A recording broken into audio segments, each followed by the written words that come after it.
ॐ नमो भगवते वासुदेवाय। ॐ नमो भगवते वासुदेवाय। ॐ नमो भगवते वासुदेवाय। ॐ अज्ञानतिमिरान्धस्य ज्ञानाञ्जनशलाकया चक्षुरुर्मिलितं येन तस्मै श्रीगुरुवे नमः। হরে কৃষ্ণ। তো আমরা প্রতিদিনের ন্যায় ভগবদ গীতা পঠন করছি গুরুদেবকে স্মরণ করে। আমরা শুরু করছি এই অনুষ্ঠান। আর আপনারা সকল ভক্তবৃন্দকে আমার সশ্রদ্ধ প্রণাম। আপনাদের জন্য এই প্রোগ্রাম চলে। আমরা সম্পূর্ণ ভাগবত গীতা আমরা শেষ করেছি এবং বিশেষ বিশেষ অংশগুলো এই কয়েকদিন করব, যেগুলো অত্যন্ত গুরুত্বপূর্ণ অংশ। ভগবদ গীতার সার রূপে আপনাদের সামনে প্রস্তুত হবে যেগুলি। আর তার থেকে বড় কথা হচ্ছে 15 তারিখ থেকে, কামিং 15 থেকে আমাদের আবার নতুন করে সেশন শুরু হবে। তো আপনারা যারা যারা যে যে জায়গাগুলোকে মিস করেছেন বা আরো পালিশ করতে চান, আপনাদের কাছে সুবর্ণ সুযোগ। আর তার সঙ্গে একটি বড় কথা হচ্ছে যে আপনাদের প্রত্যেককে কিন্তু অন্যদের কাছে এই ভগবদ গীতার জ্ঞান পৌঁছানোর চেষ্টা করতে হবে। আপনারা যেটা শিখেছেন, যেটা অর্জন করেছেন, সেটি আরো কাউকে দেওয়ার চেষ্টা করতে হবে। হ্যাঁ, সেটা আরো বিস্তারিত আমরা সময় সময় আলোচনা করব। তবে এখন আমরা ভগবদ গীতার আলোচনা পাঠের মধ্যে চলে যাব। আমরা ভগবদ গীতা কি? ভগবদ গীতা ভগবানের মুখনিসৃত বাণী। এটি মহাভারতের ভীষ্ম পর্বের মধ্যে অন্তর্গত। 23 নম্বর অধ্যায় থেকে ভীষ্ম পর্বের 40 পর্যন্ত এই ভগবদ গীতার বাণীগুলো তোলা হয়েছে 18টি অধ্যায়ের মাধ্যমে। এখানে ভগবান বিষাদগ্রস্ত অর্জুনকে কুরুক্ষেত্রের রণাঙ্গনে কিছু জ্ঞান দিয়েছিলেন, যে জ্ঞানগুলি ছিল 5টি বিষয়ের উপরে। 5টি বিষয় কি কি ছিল? ঈশ্বর, জীব, প্রকৃতি, সময় এবং কর্ম। প্রথম 4টি বিষয় সম্পূর্ণরূপে ভগবানের নিয়ন্ত্রণাধীন, কিন্তু পঞ্চম বিষয়টি, সেটিতে মনুষ্য বা মানুষদের সেখানে সুযোগ সুবিধা আছে সেখানে কিছু করার জন্য। তাই আমাদের জানতে হবে ভগবান আমাদের কাজ করার অধিকার দিয়েছে। তাই আমরা 2 নম্বর অধ্যায়ের 47 নম্বর শ্লোকে আমরা কি দেখতে পাই? ওখানে লেখা আছে, কর্মেণ্য বাধিকারস্তে মা ফলেষু কদাচন মা কর্মফল হেতুর ভূর মাতে সঙ্গোস্ত কর্মণি। যাদের যাদের কাছে পেন পেন্সিল রাখার সুবিধা আছে তারা একটু রাখতে পারবেন, কারণ আজকের টপিক যেটা নিয়ে আলোচনা করব সেখানে কিছু কিছু শ্লোকের রেফারেন্স দেব। সেগুলো আপনারা যদি নোট করে রাখেন তাহলে সুবিধা হবে, অথবা আপনারা রেকর্ডিং শুনতে পারবেন। তো ভগবান সেখানে বলেছে, কর্মেণ্য বা অধিকার আসতে মা ফলেষু কদাচন। কর্মেণ্য বা অধিকার আসতে মানে কর্ম করার অধিকার আছে। হ্যাঁ? মা ফলেষু, মা মানে হচ্ছে না, সংস্কৃততে মা মানে হচ্ছে না। মা ফলেষু কদাচন মানে ফলের কখনোই আশা করতে পারেন না, কখনোই নয়। হ্যাঁ? মাতে সঙ্গস্ত কর্মাণি, তারপরে বলছে মা কর্মফল হেতুর ভূর মা, কখনো নিজেকে কর্মফলের হেতু কারণ ভাববে না। আর কি আছে? মাতে সঙ্গস্ত কর্মাণি, এমন না হয় যেন আমার কাজ করার স্পৃহা বা ইচ্ছা নষ্ট হয়ে গেছে। তো এখানে 4টে জিনিসের কথা বলা হয়েছে। একটা হচ্ছে কাজ করার অধিকার আছে, 2 ফলের অধিকার নেই, 3 নম্বর কর্ম করার কারণ নিজেকে ভাববে না, আর 4 নম্বর হচ্ছে যেহেতু কর্মফলের কারণ আমি ভাবছি না, সেজন্য যেন কর্ম করার ইচ্ছা যেন নষ্ট না হয়। এই 4টি শ্লোকে, এই 4টি অংশ রয়েছে এই শ্লোকটির মাধ্যমে, খুবই গুরুত্বপূর্ণ।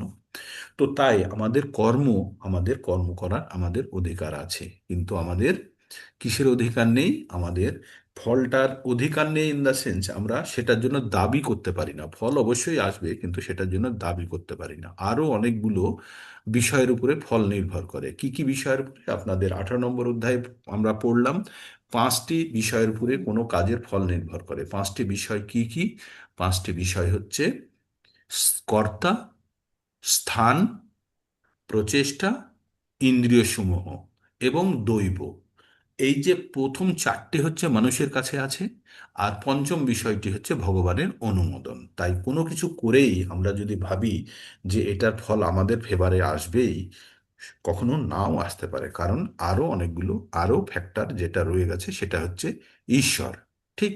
তো এইভাবেই আমরা যখন জানতে পারি যে ভগবদ গীতাতে যে কর্ম করার অধিকার আমাদের কাছে রেখেছে, আর কর্মের ফল আমরা সব সময় আশা করতে আশা করা উচিত নয়। কর্মের ফল যেটা আসবে সেটাকে আমাদেরকে গ্রহণ করতে হবে, কিন্তু চেষ্টায় যেন কোনো রকমের কম না থাকে।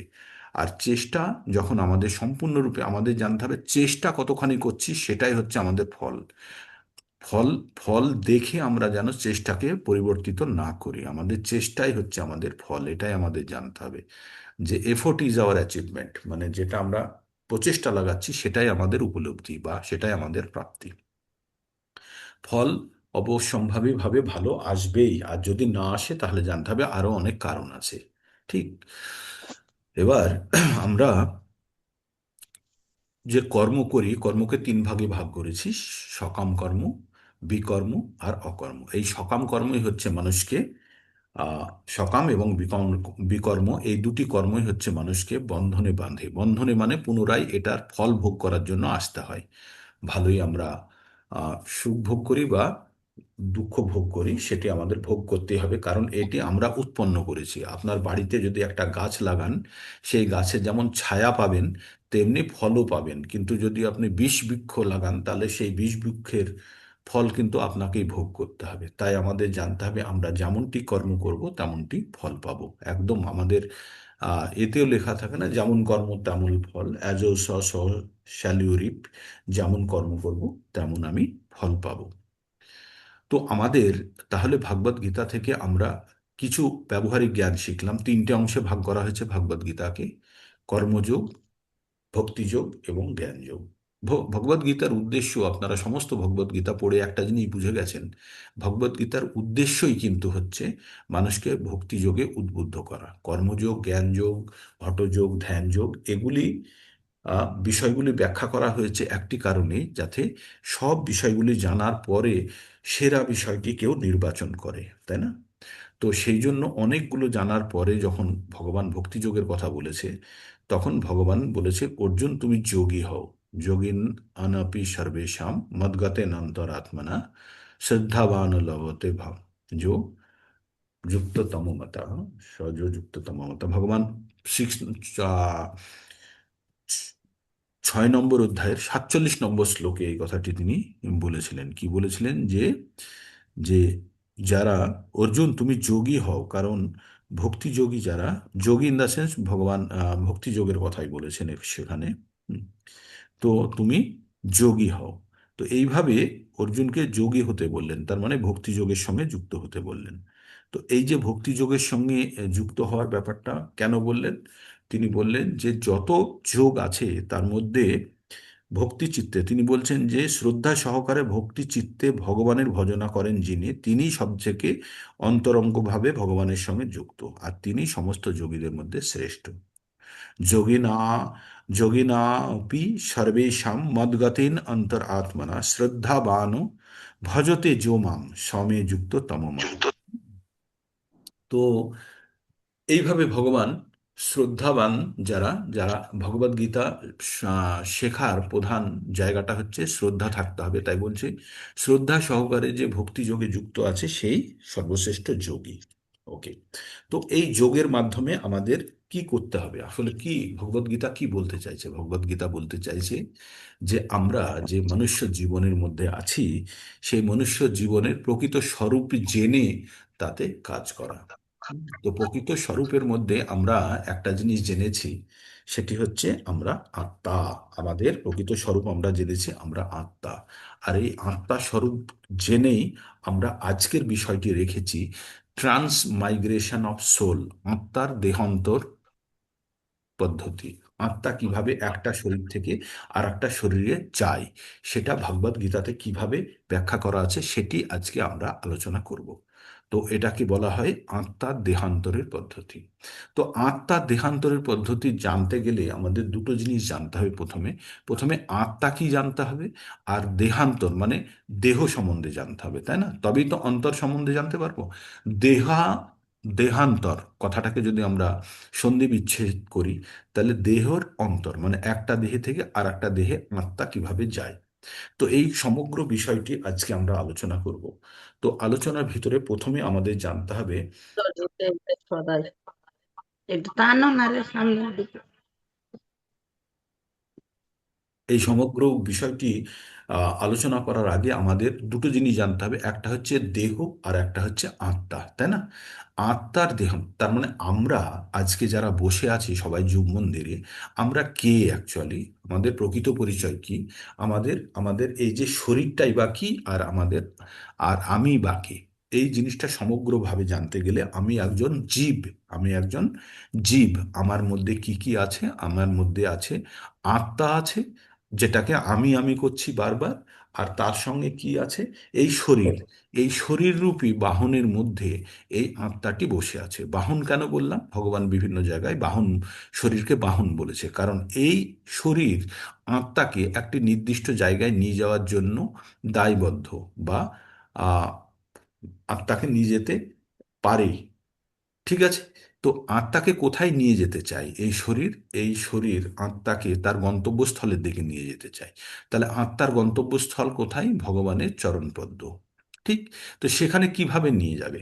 তাই নির্দিষ্ট পদ্ধতি বলা হয়েছে। যেমন আমরা একটা জায়গা থেকে আর একটা জায়গাতে জল নিয়ে যেতে গেলে যেমন জলের বালতি লাগে, তাই না?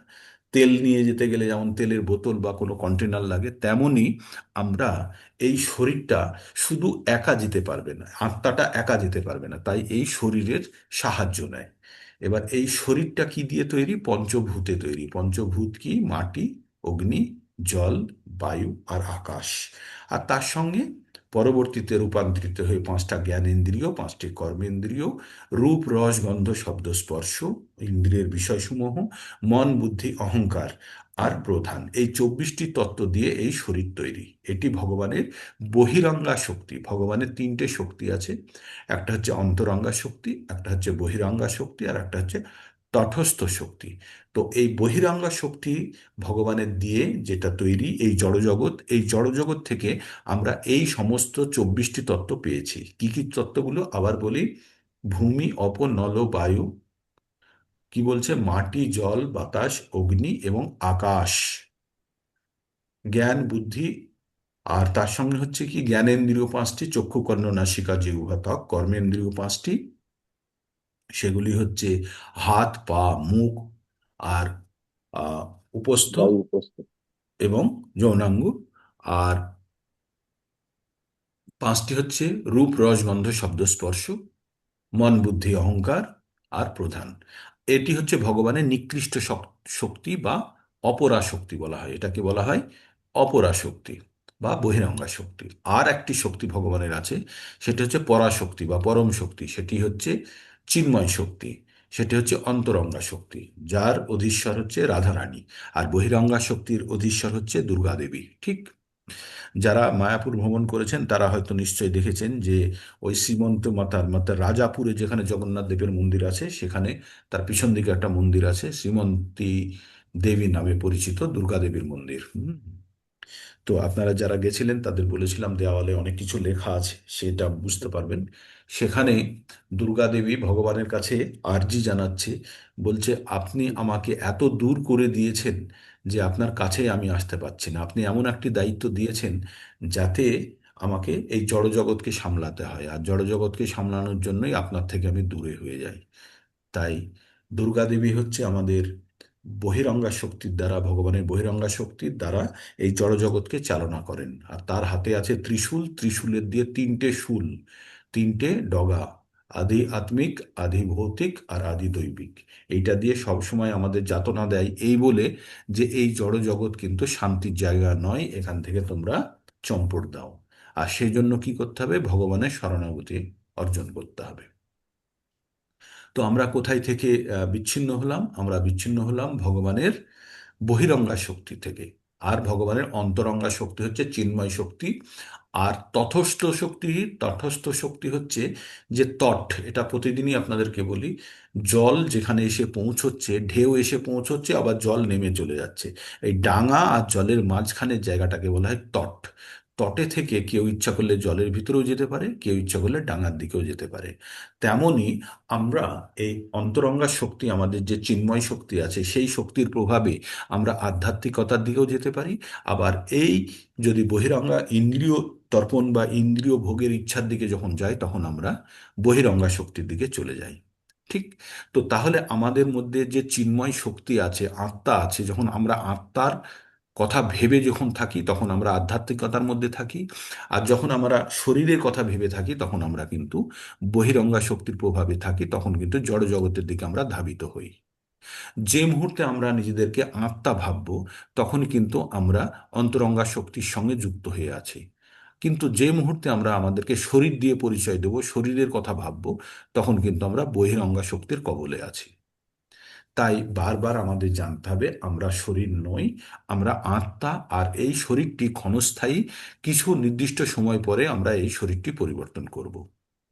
এই পরিবর্তন করব মানে একটা শরীর ছেড়ে আমরা অন্য শরীরে প্রবেশ করব। এইটাকেই বলা হয় দেহান্তর, একটা দেহ থেকে অন্য দেহে যাওয়া। তাহলে আমরা এখানে বুঝলাম দেহ সম্বন্ধে, বুঝলাম প্রথমে, তাই তো আমরা শরীরটা সম্বন্ধে বুঝলাম। তার মানে শরীরটার বয়স হচ্ছে 100 বছর ম্যাক্সিমাম, বা তারও একটু আগে পিছে হয়। আর আত্মা তার মধ্যে এই 100 বছর পর্যন্ত আবদ্ধ হয়ে থাকবে, আত্মার কোনো রাস্তা নেই এই শরীরটাকেই ব্যবহার করা। আমরা যারা বিবাহিত বা যারা সংসারী তারা জানি যে কেউ একবার বিবাহ করলে সেই স্ত্রীকে নিয়ে বাকি জীবনটা কাটাতে হবে, তাই না? বা আপনি যতক্ষণ একটা গাড়িতে বসে যাচ্ছেন, গাড়ি ভাড়া করেছেন, নির্দিষ্ট গন্তব্যস্থলে পৌঁছানোর আগে পৌঁছানো পর্যন্ত আপনাকে সেই গাড়িটিতেই থাকতে হবে, আপনার কাছে কোনো রাস্তা নেই। আপনি দিল্লি যাচ্ছেন ট্রেনে করে বসে, এবার ট্রেনে যেখানে সিটটায় বসেছেন সিটটার পাশের একটু নিচের জায়গা ছেঁড়া, বা ওখানকার যে ফ্লোর আছে ফ্লোরটা খারাপ আছে ওখানে, আপনি কি ভাবছেন ফ্লোরটা ট্রেনটাকে চেঞ্জ করবেন? না, ওই কষ্ট করেই অ্যাডজাস্ট করতে। আমাদের বিভিন্ন জনের জীবন বিভিন্ন রকম, আর এই কষ্টের জীবন যা আছে তাই নিয়েই আমাদের যাত্রা সম্পন্ন করতে হবে। তাহলে আমাদের উদ্দেশ্য যদি ঠিক থাকে তাহলে আমরা কিন্তু এই শরীরের মধ্যে থেকে আমাদের নির্দিষ্ট গন্তব্যস্থলের দিকে যেতে পারবো। আর গন্তব্যস্থল কি? আমাদের ভগবানের চরণাশ্রয় বা চরণপদ্ম। এইবার আমরা যে এই শরীর থেকে আর একটা শরীরে, কোন শরীরে যাব, সেটি সম্পূর্ণভাবে নির্ভর করছে বর্তমান জীবনের কার্যকলাপের উপর আর আমার অন্তিমকালের ইচ্ছা। তাহলে শরীর কিভাবে একটা শরীর থেকে আরেকটা শরীরে যায়, এটির প্রথম উল্লেখ আছে আমাদের 2 নম্বর অধ্যায়ের 13 নম্বর শ্লোকে। 2 নম্বর অধ্যায়ের 13 নম্বর শ্লোকে প্রথম দেহান্তরের কথা বলা হলো। কি বলা হলো? দেহিনস্মিন যথা দেহে কৌমারং যৌবনং জরা তথা দেহান্তর প্রাপ্তি ধীরস্তত্ত্ব নামহ্যতি। তো ভগবান কি বললেন? দেহিনস্মিন, দেহিনো অস্মিন যথা দেহে। দেহে মানে হচ্ছে শরীর, আর দেহি মানে হচ্ছে আত্মা। তো এই শরীরের মধ্যে আত্মা থেকে কি করে? আত্মা এই শরীরের মধ্যে আত্মা থেকে আত্মা এই শরীরের পরিবর্তন দেখছে। কার পরিবর্তন দেখছে? শরীরের। ছোটবেলায় আমরা 5 মাস 6 মাস বয়সে যেমন ছিলাম, এখন আমরা সম্পূর্ণরূপে পরিবর্তিত হয়ে গেছি।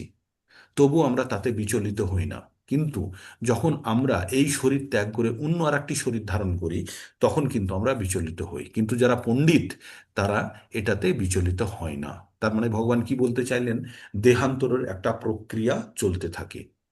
আর দেহান্তরের কার প্রক্রিয়া? দেহান্তর হয় আত্মার। আত্মার প্রকৃতি কি? আত্মার প্রকৃতি হচ্ছে আত্মা শাশ্বত, আত্মার কোনো পরিবর্তন হয় না। তাই আত্মা কি বলছে? না জায়তে মৃতয়ে বা কদাচিন নায়ং ভুক্তা ভবিতা না ভূয়ম অজো নিত্য শাশ্বতহম পুরাণ না হন্যতে না হন্যমানে শরীরে। 2-18, না 2-20। না জায়তে মৃতয়ে বা কদাচিন নায়ং ভূতা ভবিতাম বা ভূয়ো অজো নিত্য শাশ্বত হয়ং পুরাণ না হন্যতে হন্য মানে শরীরে। হন্যতে হন্য মানে শরীরে, মানে শরীর হত্যা হয়ে গেলেও তার হত্যা হয় না। কে? আত্মা। কি হয় আত্মা? কেমন? না জায়তে বা মৃতয়ে, না জন্ম হয় না মরে। নায়ং ভূত্বা ভবিতা না ভূয়ং, না অতীতে হয়েছে না বর্তমানে হচ্ছে না ভবিষ্যতে হবে। অজ নিত্য, এ অজ, এ জন্মরহিত, নিত্য শাশ্বত হং পুরানো। এটা নিত্য, শাশ্বত মানে চিরকাল আছে, থাকবে, এবং ছিল, এবং পুরানো। যেহেতু অনেক দিন আগে থেকে চলছে সেজন্য এটা পুরানো। তার মানে আত্মা সম্বন্ধে এখানে বলা হলো আত্মার জন্ম নেই, মৃত্যু নেই, আত্মা পুরানো। আর এটি এটি কখনো জন্ম হয়নি, হবেও না, আর অতীতেও হয়নি। ঠিক। তো তাই কি বলছে? এটি শরীরের হত্যা হলেও এর হত্যা হয় না। তাহলে এটা কি করে? এটা শুধু শরীর পরিবর্তন করে। কিভাবে পরিবর্তন করে? বাসাংসি জিন্নানি যথা বিহায় নবানি গৃহ্ণতি নরোপরাণি তথা শরীরানি বিহায় জিন্নানি অন্নানি সন্নাতি নবানি দেহি। যখন আমাদের কাপড়, বাসাংসি জিন্নানি, কাপড় পুরনো হয়ে গেলে যেমন আমরা কাপড়কে পরিত্যাগ করে নতুন কাপড় ধারণ করি, এমন তো হয় না যে কাপড় পরিত্যাগ করে আমরা উলঙ্গ অবস্থায় থাকি, না, আমরা একটা কাপড় ধারণ করি। তেমনি আত্মার যখন এই শরীর যখন অযোগ্য হয়ে যায়, ব্যবহার অযোগ্য হয়ে যায়, ফাটা ফুটানো নষ্ট হয়ে যায়, আত্মা কি করে? এই শরীরকে ত্যাগ করে আর একটি নতুন শরীর ধারণ করে। তাই বলছে বাসানসি জিন্নানি, বাসান মানে হচ্ছে বস্ত্র, আর জিন্নানি মানে হচ্ছে ছিঁড়ে যাওয়া। বাসানসি জিন্নানি যথা বিহায়, যেমন বিহায় মানে ত্যাগ করি। তাহলে আমরা কাপড় ছিঁড়ে গেলে যেমন ত্যাগ করি, তেমন শরীর ছিঁড়ে গেলেও আমরা শরীরটাকে ত্যাগ করে একটি নতুন শরীর আমরা ধারণ করি। তো আর এইভাবে আমরা চলতে থাকি। আর একবার বলা হলো, আর একটা কি কথা বলা হলো, বলল যে মানুষের মৃত্যু যেটাকে আমরা বলি, সেটা মৃত্যু শুধু শরীরের হয়, আর আত্মার কোনো মৃত্যু হয় না। তাই 27 নম্বর শ্লোকে বলছে যে আত্মা খালি থাকতে পারে না, আত্মার সবসময় একটি শরীর প্রয়োজন। হয় শরীরটি ভৌতিক শরীর হতে হবে অথবা চিন্ময় শরীর, আত্মা কিন্তু কখনো একা থাকতে পারে না। তাই কি বলছে, জাতস্যহি ধ্রুব মৃত্যুর, জাতস্যহি ধ্রুব মৃত্যু, 27 নম্বর শ্লোকে আছে, হুম। জাতস্যহি ধ্রুব মৃত্যুর ধ্রুবং জন্ম মৃতস্য চ তস্মাদ অপরিহার্থায় নাট্যাং শোচিতুম মর্হসি। তাই অর্জুনকে ভগবান বললেন যে যার মৃত্যু হয়েছে, কার মৃত্যু হয়েছে? শরীরের। যে শরীরের মৃত্যু হয়েছে সেই শরীরের মধ্যে কে ছিল? আত্মা ছিল। তাই আত্মা এই শরীরের মৃত্যুর পরে আবার একটা নতুন শরীর পাবে, আবার ওই শরীর পাওয়ার পরে ওই শরীর ত্যাগ করে আবার একটা শরীর, নতুন শরীর ধারণ করবে। তো এইভাবে বারবার শরীর পাবে আর শরীর ত্যাগ করবে। তো এই পদ্ধতিটাকে আমরা দেহান্তরের পদ্ধতির সঙ্গে আমরা বর্ণনা করছি। তাই এবার ভগবান বলছে দেহান্তর কেমন ভাবে হয়, একটা শরীর থেকে আর একটা শরীরে কিভাবে হয়। তাই বলছে যেমন আমরা আমরা 8 নম্বর অধ্যায়ে আমরা দেখেছি, 8 নম্বর অধ্যায়ের 5-এ দেখেছি কেমন ভাবে শরীর দেহান্তরের কথাগুলো উল্লেখ করা হয়েছে। যে মৃত্যুর সময় মানুষ যে যেটা ভাবে সে সেটা পরবর্তীতে পায়। সে যদি ভগবানকে ভাবে তাহলে ভগবানের ভাব পাবে, অথবা সে যা ভাববে তাই বলছে। ভগবান কি বলছেন যে 8-এর 5-এ বলছে, অন্তকালে চ আহ আহ 8-এর 5 অন্তকালে চ মামেব। 8-এর 5-এ ভগবান বলছে যে মৃত্যুর সময় অন্তকালে চ মামেব শরণ মুক্তা কলেবরম যো প্রয়াতি সামদ ভাবম ইয়াতি নাস্তত্র সংশয়। মানে মৃত্যুর সময় যা ভাববে মানুষ, এখানে ঈশ্বরের ভাবার কথা বলেছে, ভাবলে ঈশ্বরের শরীর পাবে বা ভাব পাবে, তাতে কোনো সন্দেহ নেই। ইয়াতি নাস্তত্র সংশয়া, হ্যাঁ, এতে কোনো সন্দেহ নেই, সে শরীরটা লাভ করবে। কিন্তু যদি সে ভগবানকে স্মরণ না করতে পারে তাহলে কি হবে? তাহলে সে যেটা ভাববে সেটা পাবে। তার মানে আমরা, এই যে আমাদের দেহান্তর প্রক্রিয়া কাদের হচ্ছে? যারা আমরা ঈশ্বরের চরণাশ্রয় পাইনি তাদের হচ্ছে। আর তারা কি ভেবেছে? ও প্রত্যেকটা ব্যক্তি অন্তকালে আমরা ভগবানকে স্মরণ করিনি, আমরা ভৌতিক বিষয়সমূহকে আমরা আহ, স্মরণ করেছি। তাই আমরা প্রত্যেকবার আমরা এই ভৌতিক শরীর পাচ্ছি। তাই আমরা এই যে ভৌতিক শরীর পাচ্ছি এটা নিরন্তর চলতে থাকবে। আর এটিকেই জন্মান্তরের প্রক্রিয়া বলা হয়, যে বারবার আমরা ওই শরীর পরিবর্তন করতে থাকবো। তাহলে কতদিন পর্যন্ত করব? যতদিন না আমরা গন্তব্যস্থলে পৌঁছচ্ছি। তাই একটা জায়গাতে বলা আছে 2 নম্বর অধ্যায়ের 40 নম্বর শ্লোকাতে বলা আছে, নেহাভি ক্রমণাশস্তি প্রত্যাবায়না বিদ্যাতে স্বল্পমপস্য ধর্মস্য ত্রয়াতে মহাত ভয়াত। তাই বলছে যে আমরা এই যে ভৌতিক কার্যকলাপ করছি সব ঠিক আছে, এটা চলতে থাকবে, কিন্তু কেউ যদি ভক্তির পথে সামান্য অগ্রগতি করে রাখে তাহলে কিন্তু তার কোনো পতন নেই। কিসের পতন নেই? তার ভক্তির পথে অগ্রগতির কোনো পতন নেই। মানে আমরা এটার উদাহরণ দিয়ে আপনাদেরকে বলি, যেমন নদীতে আমাদের জোয়ার আসে তখন নালাগুলো যেগুলো নদীর সঙ্গে যুক্ত আছে সেই নালার ভিতরে জল ঢুকে যায়, আবার যখন ভাটা হয়ে যায় সেই জলটা নেমে যায়। কিন্তু যদি একটা স্লুইস গেট থাকে, যে জলটা যখন উঠছে বাড়ছে তখন আমি ঢুকিয়ে নিলাম, কিন্তু যেই ভাটা হয়ে যাচ্ছে জলটাকে আমি নামতে দিলাম না, মুখটা বন্ধ করে দিলাম, তাহলে কি হবে? জলটা আটকে থাকলো। তো আমরা ভক্তির পথে আমরা যেটুকু করে রাখছি সেটি আমাদের উপরে চলে আসলো। আর এইবার যখন আমরা অন্য কোনো কাজ করছি, ভক্তি করছি না, তখন কিন্তু ওই ভক্তিটার ফেরত যায় না। তার মানে আমাদের ভিতরে সেই স্লুইস গেটের মতো আটকা পড়ে থাকলো। তাই আমাদের জীবনে ভক্তির পথে যে যতখানি অগ্রগতি করে থাকবে, সেই অগ্রগতি কিন্তু কখনো নষ্ট হবে না। সেটি এই জীবনে যদি সেটিকে কাজে লাগাতে না পারি, তাহলে পরবর্তী জীবনে কাজে লাগে। আর ভক্তি পথে অগ্রগতিটা কি কাজে লাগে আমাদের? মৃত্যুর হাত থেকে বাঁচাবে। কি মৃত্যুর হাত থেকে? মৃত্যুর ভয় থেকে বাঁচাবে, হাত থেকে নয়, মৃত্যুর ভয় থেকে। মৃত্যু ভয় কি? কারণ আমরা যখনই জেনে যাব মৃত্যু মানে একটা দেহান্তরের পদ্ধতি, তখন কিন্তু মৃত্যুকে আমরা ভয় করব না। আমরা স্নান করতে ঢোকার সময় শীতকালে বিশেষ করে আমাদের ঠান্ডা লাগার একটা ভয় থাকে তো, কিন্তু আমরা যেই জানি যে স্নান করে যখন বেরোবো তখন অনেক শুদ্ধ পরিশুদ্ধ হয়ে বেরোবো, তাহলে তখন আর, তো প্রথমেই আমাদের স্নান করতে যাওয়ার সময়তেই একটু ভয় লাগে, স্নান হয়ে গেলে তখন আবার নর্মাল হয়ে যায় আমরা, তাই না? তো তেমনই আমরা মৃত্যুর সময় আমরা যে এই দেহটাকে ত্যাগ করে যাব, সেই জন্য আমাদের কষ্ট কষ্ট, কারণ এই দেহের সঙ্গে আমাদের আসক্তি। এই দেহের মধ্যে আমরা এই 40 বছর, 50 বছর, 100 বছর পর্যন্ত আমরা এই দেহের মধ্যেই থাকবো। তাই এই দেহের প্রতি আমাদের একটা আসক্তি জন্মে গেছে। আমরা যে বাড়িতে থাকি, সেই বাড়ির প্রতি যেমন আসক্তি হয়ে যায়, ভাড়া বাড়িতেও যদি কেউ থাকে, সে বাড়ির প্রতিও তার টান তৈরি হয়ে যায় না? তো তেমনই আমাদের এই শরীরের প্রতি আমাদের আসক্তি তৈরি হয়ে গেছে। তাই আমরা এই শরীর ত্যাগ করাটাকে আমাদের পক্ষে কষ্টকর। কিন্তু যখন আমরা প্রকৃত জ্ঞান জেনে যাব যে আমরা আমরা যে ফ্ল্যাটে থাকি ভাড়াতে, সেটা হচ্ছে 2 কামরার ফ্ল্যাট ছেড়ে আমরা এবার 4 BHK ফ্ল্যাট নিতে যাচ্ছি, তখন কিন্তু আমাদের আর কিন্তু মনে কষ্ট থাকবে না, থাকবে? তো তেমনই আমরা যখনই জানবো যে এই শরীর ত্যাগ করে আমরা আরো ভালো কিছু পেতে যাচ্ছি, তখন এই শরীর ত্যাগের জন্য আমাদের আসক্তি কম হয়ে যাবে।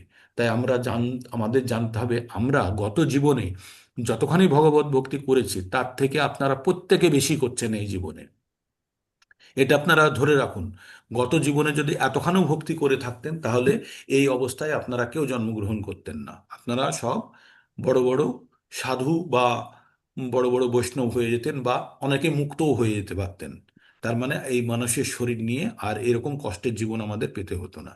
তাই আমরা যারা এই জীবনে যারা ভক্তি করার চেষ্টা করছি, আমরা যদি সঠিকভাবে এবং খুব দায়িত্ব নিয়ে যদি আমরা কাজগুলো করি, তাহলে আমরা অন্তত কমপক্ষে এই রকম মানব জীবন পাবো না যেটা নিয়ে বর্তমানে বসে আছি। এর থেকে আরো ভালো জীবন পাবো। তবে ভগবান যদি আমাদের মধ্যে কাউকে যদি আবার দায়িত্ব দিয়ে দেয় যে যা আরো কিছু কাজ করে আয়, প্রচারের কাজ করে আয়, আমার হয়ে কাজ করে আয়, তাহলে সেটা আলাদা কথা। কিন্তু আমাদের আমাদের যে আমাদের চাওয়া পাওয়া অনুযায়ী কিন্তু আমরা শরীরটা পেয়েছি। তাই কখন চাওয়া পাওয়া? অন্তকালের, শেষ সময়ের। তাই ভগবান বলছে ইয়াম ইয়াম ব্যাপী শরণ ভাবম ত্যাজ তন্তে কলেবরম তম তমে বৈতি কন্তেও সদা তদ ভাবো ভাবিতা।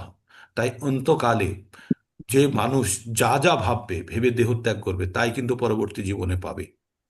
আর সেই পাওয়াটা কিসের উপরে নির্ভর করছে? তার কর্মের উপরেও কিছুটা নির্ভর করছে।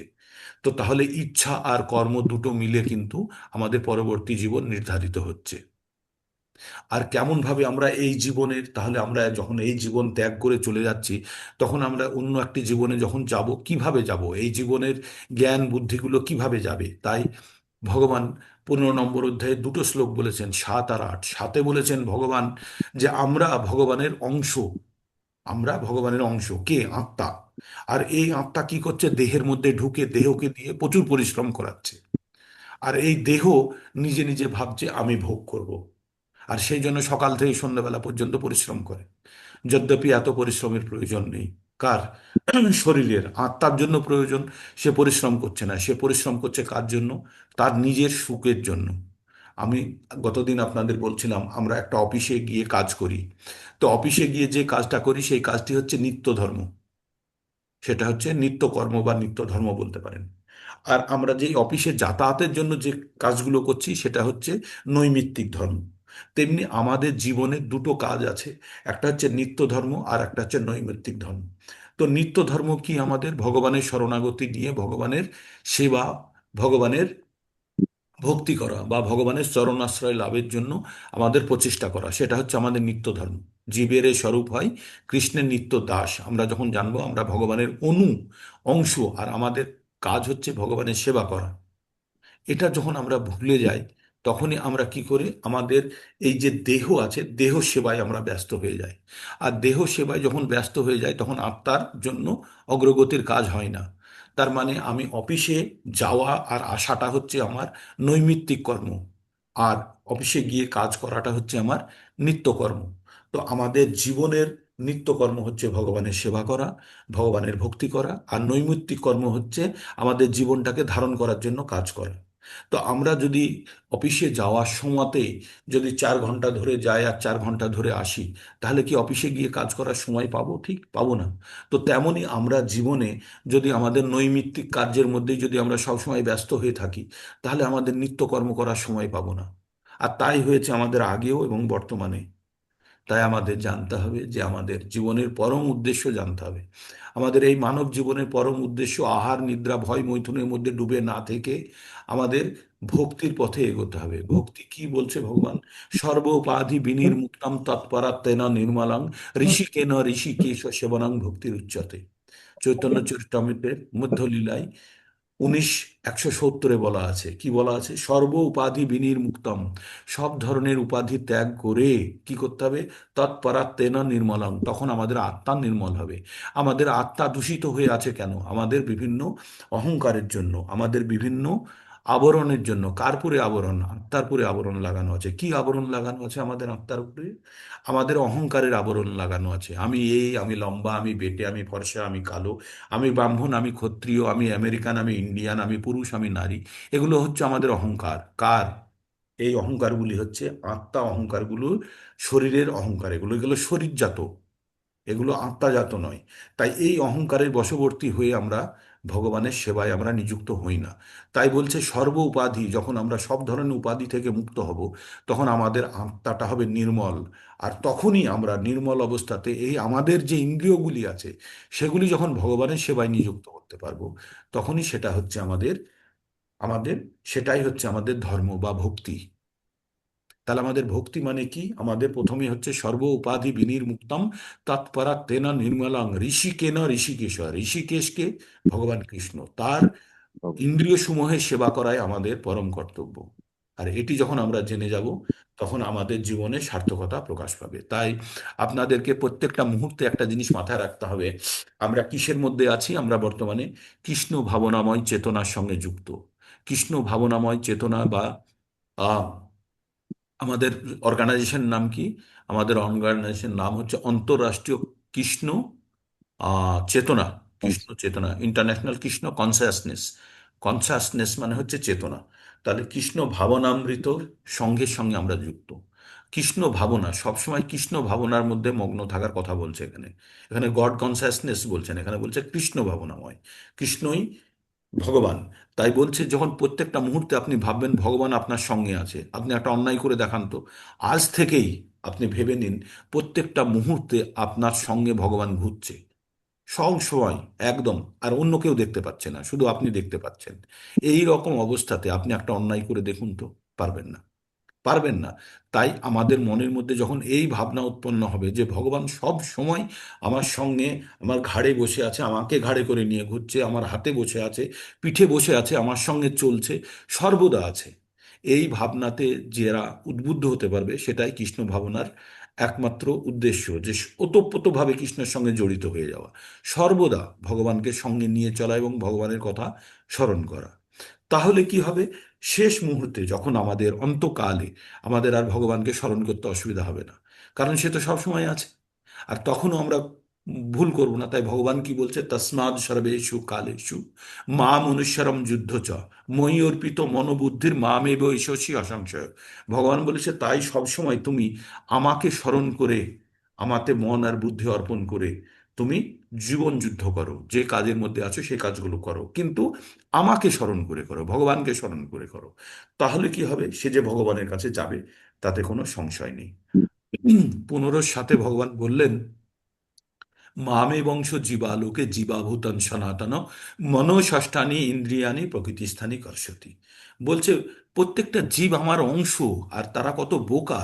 তারা তাদের ইন্দ্রিয় ভোগের জন্য, তারা তাদের নিত্যকর্ম ভুলে গিয়ে তারা নৈমিত্তিক কর্মে এত ব্যস্ত হয়ে গেছে, তারা সকাল থেকে সন্ধ্যাবেলা পর্যন্ত কঠোর পরিশ্রম করছে, কঠোর পরিশ্রম করছে। আর তারা কখনোই ভুলে গেছে, তারা প্রকৃত অর্থে ভুলে গেছে যে তাদের প্রকৃত ধর্ম কি। আর তারপরে ভগবান কি বললেন? যে আমাদের শরীরটা কিভাবে যায় একটা শরীরে ধ্যান ধারণা বুদ্ধি জ্ঞান এই শরীরে যেটা আছে পরবর্তী শরীরে কিভাবে যায় সেটা ভগবান বলছে শরীরং যদবাপ্নোতি যচ্চাপ্নুত ক্রমতি ঈশ্বরঃ গৃহীতৈতানি সংয়াতি বায়ুর্গন্ধা নিবেশয়াত। পুনরাট শরীরং যদবাপ্নোতি যচ্চাপ্নুত ক্রমতি ঈশ্বরঃ গৃহীতৈতানি সংয়াতি বায়ুর্গন্ধ নিবেশয়াত। বলছে বায়ু যেমন একটি জায়গা থেকে আর একটা জায়গাতে গন্ধ সুগন্ধ বা দুর্গন্ধ বয়ে নিয়ে যায়, তেমনি আত্মা আমাদের এই শরীরে ধ্যান ধারণা বুদ্ধি জ্ঞান সব বয়ে নিয়ে যায় কোথায়? আর একটা শরীরে। কোন শরীরে নিয়ে যায়? শ্রোত্রম চক্ষুং স্পর্শনং চ ঘ্রাণমেব চ। শ্রোত্রম চক্ষুং স্পর্শনং চ রসনাম ঘ্রাণমেব চ অধিষ্ঠায়ং মনশ্চায়ং বিষয়ানুপসবতে। এটা হচ্ছে পুনরুন্নয়। পুনরুন্নয় কি আছে? শ্রোত্তম চক্ষুং স্পর্শনং চ রসনং ঘ্রাণমেব চ অধিষ্ঠায় মনশ্চায়ং বিষয়ানুপসবতে। তো এই শরীর যে ধ্যান ধারণা নিয়ে যাচ্ছে আরেকটি শরীরে, কেমন শরীরে প্রবেশ করছে? যে এই শরীরের ইচ্ছাগুলোকে পূরণ করার জন্য এমন একটি শরীর ধারণ করছে যেখানে সেই রকম চোখ, সেই রকম কান, সেরকম চামড়া, সেরকম নাক, সেরকম মুখ, মানে এই যে জীবনে আমি বর্তমান জীবনে আছি, এই জীবনের যে যে ইচ্ছাগুলো আছে সেই ইচ্ছাগুলোকে পূরণ করার জন্য যেমন শরীরের প্রয়োজন হবে তেমন শরীরই আমি পাবো। আর কে নিয়ে যাচ্ছে? আত্মা নিয়ে যাচ্ছে। বর্তমান জীবনের ধ্যান ধারণাগুলোকে বয়ে নিয়ে যাচ্ছে সেই রকম একটি নতুন শরীরে। তাই এটা সবসময় জানতে হবে এই জীবনে আমি যে যে কাজগুলো করছি সেই ধরনেরই শরীর কিন্তু আমি পরবর্তী জীবনে পাবো। তাই এই জীবনে যদি আমরা নিজেদেরকে শুধরাতে না পারি তাহলে পরবর্তী জীবনে আমরা ওই একই অবস্থার মধ্যে থাকব। তাই ভগবান 14 নম্বর অধ্যায়ের 17 নম্বর শ্লোকে বলছেন, কি বলছেন? ঊর্ধ্বং গচ্ছন্তি শতস্থা মধ্যম তিষ্ঠতি রজসা জঘন্য গুণ বৃত্তিস্ত অধ গচ্ছন্তি তমসা। যারা শতগুণে থাকবে, যারা নিজেদের মধ্যে পরিবর্তন করেছে, যাদের উন্নত করেছে, যারা ভক্তিপথে অগ্রসর হওয়ার চেষ্টা করছে, তারা পরবর্তী জীবন কিন্তু ঊর্ধ্বগতি তাদের হবেই। আর যারা কোনো রকম পরিবর্তন করার চেষ্টা করছে না, এই অবস্থাতেই আছে, তাদের মধ্যগতি, তার মানে তারা এই জড়জগতেই থাকবে। আর যারা অধোগতি হয়েছে তাদের তাদের কি হবে? তারা চলে যাবে নিম্ন গতিতে, পশুজনিতে চলে যাবে বা নিচে লোকে চলে যাবে। ঠিক তো এইভাবেই আমাদের ভিতরে আমাদের এই পরিবর্তনগুলো হচ্ছে। তাই ভগবান কি বললেন 18 নম্বর অধ্যায়ের? ভগবান বললেন ঈশ্বরः সর্বভূতানাং হৃদ্দেশে অর্জুন তিষ্ঠতি ভ্রাম্যয়ন সর্বভূতানি যন্ত্র আডুড়ানি মায়া। ভগবান কি বললেন? যে ঈশ্বর সর্বভূতানাং, প্রত্যেকটা জীব এর হৃদয়ে ভগবান বসে আছে। বসে কি করছে? এই মায়ারূপী শরীর, আমরা কিসের শরীরে বসে আছি? মায়া। মায়া শরীর কি পঞ্চভূতের তৈরি। এই জড় শরীরের মধ্যে বসে কোথায় নিয়ে যাচ্ছে? একটা জীবন থেকে আর একটা জীবনে আমাদেরকে নিয়ে যাচ্ছে। তাই বলছে ঈশ্বর সর্বভূতানাম হৃদ্দেশে অর্জুন তিষ্ঠতি ভ্রাম্যয়ান সর্বভূতানি যন্ত্র আড়ুড়ানি মায়া। আড়ুড়ানি মানে বসিয়ে। তাহলে আমাদেরকে ভ্রমণ করাচ্ছে আমাদের মায়ার যন্ত্রের মধ্যে বসিয়ে, একটা জীব থেকে আর একটা জীবে আমাদের বারবার ভ্রমণ করাচ্ছে। তো এটা কি ভালো জিনিস? তার পরিবর্তে ভগবান কি বললেন? তমেব শরণং গচ্ছ সর্বভাবেন ভারত তৎপ্রসাদাৎ পরম শান্তিম স্থানং প্রাপ্স্যসি শাশ্বতম। তাই ভগবান বললেন তুমি এক কাজ করো, তুমি তার শরণে চলে যাও, গিয়ে তুমি সব কিছু তার শরণে দিয়ে তুমি সর্বভাবে তার শরণাগতি লাভ করো। তাহলে কি হবে? তুমি একটি চিরশান্তির জায়গা পাবে। আর একটি ডাল থেকে আর একটা ডালে বানরের মতো আর ঝাঁপাতে হবে না, একটা জীবন থেকে আর একটা জীবনে ঝাঁপাতে হবে না, কারণ তুমি শাশ্বত জায়গা পাবে। এই পৃথিবী নাম কি? দুঃখালয়ম অশাশ্বতম। এই পৃথিবী থেকে শুরু করে ব্রহ্মলোক পর্যন্ত প্রত্যেকটা লোক যেখানেই যে যাক তাকে আবার এই জীবনে ফেরত আসতে হবে। তাই বলছে, ভগবান বলছে শাশ্বত জীবন তুমি লাভ করো আমার শরণাগতি লাভ করে। তাই ভগবান কি বললেন? মন্মনা ভব মদ্ভক্ত মদ্দাজি মাম নমস্কুরু মামেব এষোসি সত্যম তে প্রতিজানে প্রিয়সী মে। তাই ভগবান বললেন তুমি অত্যন্ত আমার প্রিয় সখা, তোমাকে আমি এই কথাগুলি বলছি কি, যে তুমি আমার ভক্ত হও, তুমি আমাতে মন নিবেশ করো, তুমি আমাতে চিত্ত অর্পণ করো, তুমি আমার পুজো করো, তুমি আমাকে নমস্কার করো, তুমি তাতে আমার কাছে আসবে, তাতে কোনো সংশয় নেই। আর এই কাজগুলো করে যদি অর্জুন যেতে পারে, তাহলে আমরা কেন পারবো না? তাই আমাদের কাছে শিক্ষা এই, যে আমাদের ভগবানের মন নিবেশ করতে হবে, আমাদের ভগবানের ভক্ত হতে হবে, আমাদের ভগবানের পুজো করতে হবে, আর ভগবানকে নমস্কার করতে হবে। আর এইভাবে যদি আমরা সর্বদা ভগবত ভক্তিতে লেগে থাকতে পারি, অবশ্যই ভগবানকে আমরা প্রাপ্ত করব। আর সব শেষে যেটা ভগবান বললেন, জয়িদাম পরমম গুহ্যম মদ্ভক্তেষু বিদাস্যতি ভক্তিময়ী পরম কীর্তা মামেব এষত্যি অসংশয়। ভগবান বললেন, আর এই পরম জ্ঞান যে আমার ভক্তদের মধ্যে বিতরণ করবে, সে অবশ্যই আমার কাছে আসবে, তাতে কোনো সন্দেহ নেই। না তো কশ্চিন মনুষ্যেষু কশ্চিন মে প্রিয় কীর্তম ভবিতা না তো তস্মাদন্য প্রিয়তর ভুবি। ভগবান কি বললেন? যে তার থেকে আমার কাছে আর প্রিয় মানুষ কেউ নেই, আর কেউ হবেও না, যে আমার এই পরম জ্ঞান আমার ভক্তদের মধ্যে বিতরণ করেন। তাই ভগবান এই বলে আমাদেরকে পবিত্র জ্ঞান দিলেন, যে এই পবিত্র জ্ঞান অর্জন করে আমাদের ভগবত ভক্তিতে লীন হয়ে থাকার জন্য, বা ভগবত ভক্তিতে সম্পূর্ণভাবে যুক্ত হয়ে থাকার জন্য, আমাদের জীবনের পরম উদ্দেশ্য জেনে যুক্ত হয়ে থাকাটাই হবে এই মনুষ্য জীবনের সর্বোচ্চ উপলব্ধি। না হলে আমরা কিন্তু পশুর মতো জন্ম মৃত্যু জরা ব্যাধি বা আহার নিদ্রা ভয় মৈথুনের মতো চক্রের মধ্যে আটকে থাকবো। তাই ভগবান কি বললেন, নাচো তস্মাদ মনুষ্যেষু কশ্চিন মে প্রিয় কীর্তম ভবিতা না চ তস্মাদ অন্য প্রিয়তর ভূমি। তার থেকে আমার কাছে আর প্রিয় নেই। তো ভগবানের প্রিয় হওয়ার জন্য আমাদের কি করতে হবে? ভগবদ গীতার জ্ঞান অন্যকে বিতরণ করতে হবে। এবার অন্যকে বিতরণ করার আগে কি করতে হবে আমাদেরকে? নিজেদেরকে এই জ্ঞান অর্জন করে, নিজেদেরকে পুষ্ট করে, সম্পূর্ণ করে, নিজেরা যে আচরণগুলো আমরা আমাদের মধ্যে করব, সেই আচরণগুলোই অন্যকে করতে বলবো। তাই প্রথমে আমাদেরকে ভগবানের ভক্ত হতে হবে, তারপরে আমরা এই ভগবত ভক্তির কথা অন্যদের কাছে পৌঁছানোর চেষ্টা করব। তো এই ছিল আজকের প্রোগ্রাম। খুব ছোট করে ভগবদ গীতার, সম্পূর্ণ ভগবদ গীতার জ্ঞানের কথা আপনাদেরকে বলার চেষ্টা করলাম। কতখানি আপনারা গ্রহণ করতে পেরেছেন সেটা সম্পূর্ণভাবে নির্ভর করছে আমার বলার উপরে। আমি জানি আমার বলা সম্পূর্ণরূপে পুষ্ট নয়, তবু যদি আপনারা সামান্যতম গ্রহণ করতে পারেন, তবে আমি জানবো যে আমার বলাটা সার্থক হয়েছে। হরে কৃষ্ণা কৃষ্ণ কৃষ্ণ হরে হরে, হরে রাম হরে রাম আরো হরে রাম। রাম। কারো কিছু বলার থাকলে বলতে পারেন এবার। আর ক্যামেরা অন করুন। প্রভু হরে সার্টিফিকেট চলে এসছে। আজকের ক্লাসটা প্রভু, সব দিনের ক্লাসই ভালো, কিন্তু আজকের ক্লাসটা একেবারেই অন্যরকম, হেভি ক্লাস। ঠিক খুব আছে, সুন্দর। এটা শুনুন মনে আপনারা। রাখতে কতটুকু এটাই পারবো ভগবত না, গীতা। হ্যাঁ মাতাজি। কৃষ্ণ মনে হরে রাখতে কৃষ্ণ কতটুকু প্রভু। জানি না আজকের ক্লাসটা। হরে দিনেরই কৃষ্ণ ক্লাস প্রভু। হ্যাঁ মাতাজি আজকের। বলুন। বলছিলাম আপনি একদিন এমন একটা রেকর্ডিং তৈরি করুন যেদিন মানে আমরা যেটা পারছি না এই মানে ক্লাসে জয়েন করাতে, এমন একটা রেকর্ডিং তৈরি করুন সদ্গুরুর কিভাবে আশ্রয় নিতে হবে বা কিভাবে ভক্তি জগতে আসতে হবে। আমরা যেন আপনার ওই রেকর্ডিংটা শুনিয়ে তাদেরকে আমি ইন্সপিরেশন করতে পারি, মানে আমরা ঠিক সেইভাবে বোঝাতে পারছি না, বুঝেছেন? হ্যাঁ, আমরা তাকে শেয়ার করবো যে এই একটা রেকর্ডিং শোনো, শুনে তোমরা তোমাদের মনে হলে এসো।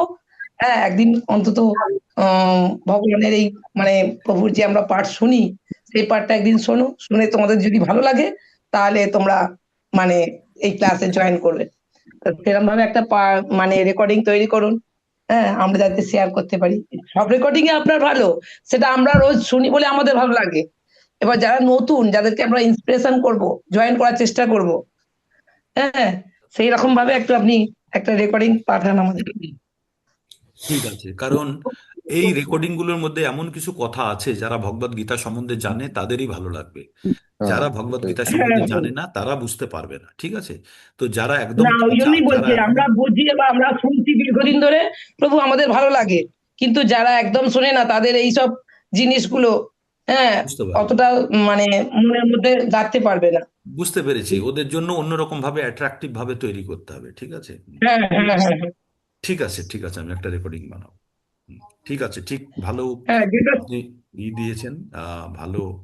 যেটা আহ, শুনে ওনাদেরকে অন্তত আমরা তো বলবোই, এবং আপনার ওই পাঠটা শুনে যেন ওদের একটু আকর্ষণ হয়, যে না সত্যি তো তাহলে কি পাঠ হয় আমরা শুনবো বা জানবো। ঠিক আছে, ঠিক আছে, আমি একটা তৈরি করছি। ঠিক আছে, একটা তৈরি করছি।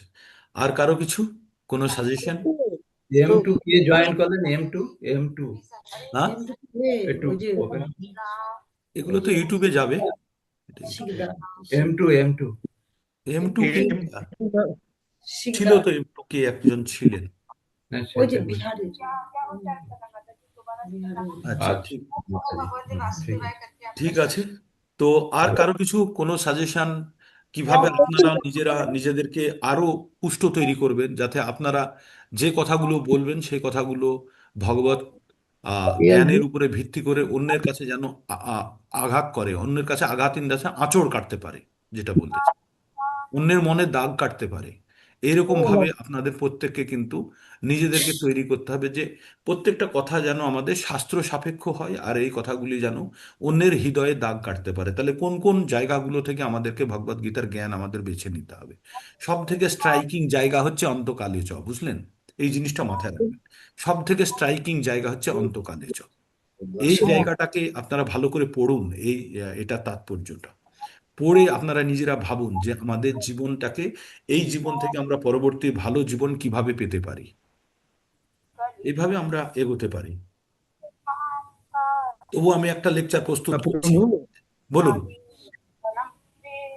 প্রভু সার্টিফিকেট চলে এসছে কালকে রাত্রে। সার্টিফিকেট এসে গেছে, হরি বল।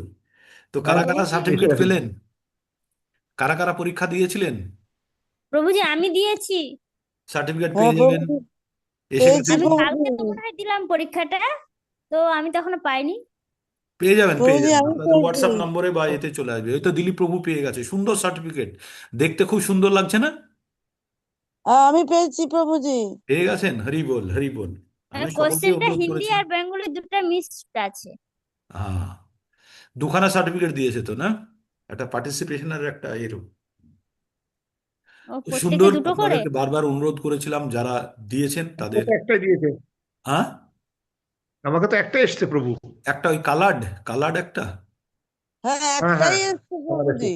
একটা এসছে, আচ্ছা ঠিক আছে, একটা এসছে। হ্যাঁ হ্যাঁ সাদাটা নয়, মানে ওই রঙিনটা তো, ব্রাউন কালারের। হ্যাঁ হ্যাঁ, রঙিনটা রঙিনটা। আচ্ছা, ঠিক আছে, ঠিক আছে। আপনারা সবাই গীতাকে মহারথী পাশ করলেন, এবার একেবারে ভক্তির সাথে হ্যাঁ, সম্পূর্ণ আপনাদের কাছে লাইসেন্স এসে গেছে যে আপনারা অথরাইজড ওয়েতে পাশ করেছেন, আবার সত্যিকারের আপনারা শিখেওছেন। পুরো এতদিন 120টা বা 122টা ক্লাস আপনারা প্রচণ্ড মন লাগিয়ে শুনেছেন, শিখেছেন, এখানে শুনেছেন, আবার রেকর্ডিং শুনেছেন। তো আপনারা নিশ্চয়ই প্রচুর শিখেছেন, আপনারা প্রচুর শিখেছেন, প্রচুর। মানে আমি আমি এত শিখতে এখনো তো পারিনি আপনার সঙ্গে আপনারা আছি, এই 6 মাসে 9 মাসে যেটা শিখেছেন। আমরা এপ্রিলে এখনো তো 1ম তারিখ আপনার সঙ্গে থেকে আছি শুরু প্রভু। করেছিলাম। আপনারা এই 9 মাসে যেটা শিখেছেন আমি 9 মাসে শিখতে পারিনি এতখানি। আপনারা যেটা শিখেছেন, আপনাদের অগ্রগতি অনেক। প্রভু, বলুন না। আপনার জন্য হয়েছে। যে আমাদের আমাদের শেখার জন্য আমার মনে হচ্ছে আমাদের রবিবারের ক্লাসটা খুব গুরুত্বপূর্ণ। এই ক্লাসটা থাকলে মনে হয় আরো বেশি শিখতে পারবো। একদমই তাই। যখনই পরীক্ষার ঠেলা আসবে তখনই সবাই প্রস্তুত হবে। তখনই পড়া। পরীক্ষার ঠেলা না আসলে কেউ পড়ে না, তাই না? পরীক্ষার ঠেলা না আসলে কেউ পড়ে না। তাই রোববারের ক্লাসটা অবশ্যই, রোববার ক্লাসে আপনাদের আরো বড় বড় করে পার্টিসিপেট করতে বলবো। আপনারা পার্টিসিপেট করুন, আর বলুন। আপনারা বললেই আপনারা অন্যের কাছে প্রচার করতে পারবেন, এটাই তো ট্রেনিং। আপনারা অন্যের কাছে প্রচার করতে গেলে আগে তো আপনারা ঘরে প্র্যাকটিস করুন, অন্তত সকলের সামনে বলুন। এই যে সেই আজকে জিনিসটাই। যে ক্লাসটা আপনি করলেন এ তো চাপা পড়ে যাবে, কিন্তু যখন আমি নিজেকে প্রকাশ করতে যাব তখন যেই বলবে ধরতে পারবো যে ওই জায়গাটা ওইটা ছিল, ওই জায়গাটা ওটা ছিল, আমি নাহলে এটা রেকর্ডিংটা চাপা বন্ধ পড়ে যাবে। করি, থামুন, রেকর্ডিংটা বড় হয়ে যাচ্ছে, বন্ধ করি এবার।